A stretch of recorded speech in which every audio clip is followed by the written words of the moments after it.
ഇതാണ് ജെറൂസലം എന്ന അതിപുരാതനമായ നഗരം.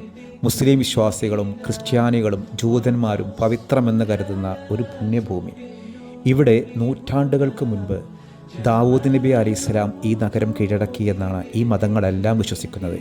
പിന്നീട് അത് സുലൈമാൻ നബി കീഴടക്കുന്നു. സുലൈമാൻ നബി അലൈഹിസ്സലാം അവിടെ ഒരു ആരാധനാ കേന്ദ്രം നിർമ്മിക്കുന്നു. മുസ്ലിങ്ങൾ അത് മസ്ജിദുൽ അഖ്സ എന്ന് വിശ്വസിക്കുന്നു. ജൂതന്മാർ അവരുടെ ആരാധനാ കേന്ദ്രമെന്നും വിശ്വസിക്കുന്നു. പിന്നീട് ഈ സ്ഥലം കയ്യേറുന്നത് ബാബിലോണിയക്കാരാണ്. പിന്നീട് ഗ്രീക്കുകാരും റോമൻകാരും ഒക്കെ ഈ നഗരം കയ്യേറുന്നുണ്ട്. പിന്നീട് 7-ാം നൂറ്റാണ്ടിൽ ഇസ്ലാം വന്നതിന് ശേഷം ഉമർ റളിയല്ലാഹു അൻഹു എന്ന 2ാം ഖലീഫ നാട് ഭരിക്കുമ്പോഴാണ് ജെറൂസലം എന്ന നഗരം ഇസ്ലാമിക ആധിപത്യത്തിന് കീഴിൽ വരുന്നത്. പിന്നീട് 1099 കുരിശ് യുദ്ധം നടന്നപ്പോൾ ഈ സ്ഥലങ്ങളെല്ലാം ക്രിസ്ത്യൻ വിഭാഗം പിടിച്ചടക്കി. പിന്നീട് 1187 സ്വലാഹുദ്ദീൻ അയ്യൂബി എന്ന ഭരണാധികാരിയാണ് കുരിശുദ്ധക്കാരിൽ നിന്ന് ഈ ജെറൂസലം മോചിപ്പിക്കുന്നത്. അന്ന് ക്രിസ്ത്യാനികൾക്കെതിരെയോ അല്ലെങ്കിൽ ജൂതർക്കെതിരെയോ ഒരു വിവേചനവും ഉണ്ടാക്കിയിരുന്നില്ല എന്നുള്ളതാണ് പ്രത്യേകത. പിന്നീട് ഓട്ടോമൻ സാമ്രാജ്യത്തിൻ്റെ കീഴിലായി ഈ സ്ഥലങ്ങൾ.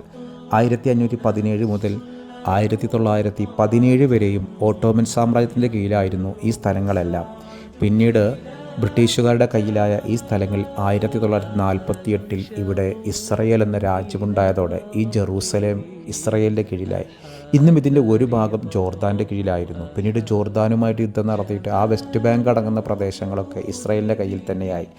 ഇതിവിടെ 3 മതക്കാർക്കും പ്രത്യേകപരമായ വിശ്വാസങ്ങളും ആരാധനാ കേന്ദ്രങ്ങളുമുണ്ട്. ജൂതർക്ക് വെസ്റ്റേൺ വാൾ എന്ന് പറയുന്ന ഒരു പടിഞ്ഞാറൻ മതിൽ, മുസ്ലിം വിഭാഗക്കാർക്ക് അൽ-അഖ്സ മസ്ജിദ്, ക്രിസ്ത്യാനികൾക്ക് യേശു പിറന്ന ചർച്ച് ഓഫ് ദി ഹോളി, ഇങ്ങനെ 3 മതങ്ങളുടെയും ഒരു സംഗമ ഭൂമിയാണ് ഈ ജെറൂസലം എന്നുള്ള പുരാതന നഗരം. ഇതിൻ്റെ ചരിത്രങ്ങളാണെങ്കിൽ ആയിരക്കണക്കിന് വർഷങ്ങൾ പഴക്കമുള്ള ചരിത്രങ്ങളാണ്. ഇവിടെയാണ് അധിക പ്രവാചകന്മാരുടെയും ഖബറിടങ്ങളുമുള്ളത്. ഇബ്രാഹിം നബി അലൈഹിസ്സലാം മുതൽ യൂസുഫ് നബി, അതോടൊപ്പം അങ്ങനെ ഒരുപാട് നബിമാരുടെ ഖബറിടങ്ങളും ഈ ഒരു നഗരത്തിലുണ്ട്. നമ്മുടെ വീഡിയോ കാണുന്ന ആരെങ്കിലും ടൂറായിട്ട് ഈ സ്ഥലങ്ങളൊക്കെ കണ്ട ആളുകളുണ്ടെങ്കിൽ താഴെ വിവരങ്ങളൊന്ന് പങ്കുവെക്കാം.